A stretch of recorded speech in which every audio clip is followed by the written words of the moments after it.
শুভ সন্ধ্যা। আমি চৈতালি, ছোট্ট একটা ব্লগ নিয়ে চলে আসলাম। চৈতালি ব্লগে আপনাদের স্বাগত জানাই। আশা করছি তোমরা ভালো আছো, আমিও ভালো আছি। আর এখন চলে এসেছিলাম বাগান স্টেশনে, এসেই দেখছি খুব ভিড় হয়েছে, ট্রেনটা লেট অনেকটাই।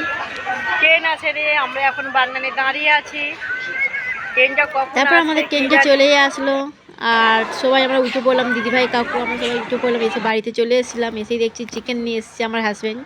এই দেখো বন্ধুরা, চিকেন নিয়ে চলে এসেছি আর হাজব্যান্ড নিয়ে এসছে।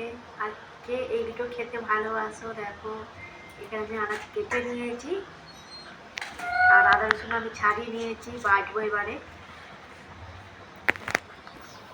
আর এখানে ভাত বোস করে দিয়েছি।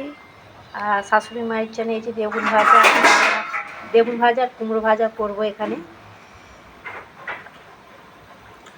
ভাত বোস করে দিয়েছি আর শাশুড়ি মায়ের জন্য কুমড়ো ভাজা বেগুন ভাজা করব।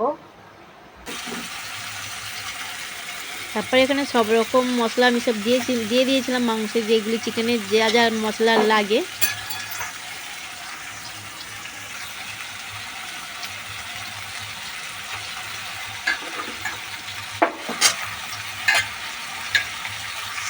চিকেনটা যা যা লাগে, চিকেনটা তো আমার তৈরি করছিলাম, তৈরি হয়েই এসছে।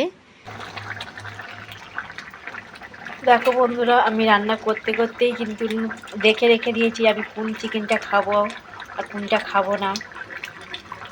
দেখো বন্ধুরা, এই দেখো বন্ধুরা, চিকেনটা জাস্ট জমে গেছে একদম। কালারটা কত সুন্দর এসেছে দেখো বন্ধুরা, চিকেনটা কত সুন্দর হয়েছে। আমার আজকে চিকেনটা রেডি জমিয়ে হয়েই খাওয়া গেল। দাওয়া হবে। আজ সত্যি জমিয়ে খাওয়া দাওয়াটা ভালোই হবে। তো আজকের ব্লগটা এত পর্যন্তই, পরের ব্লগে তোমাদের সাথে দেখা হচ্ছে। Tata, bye bye.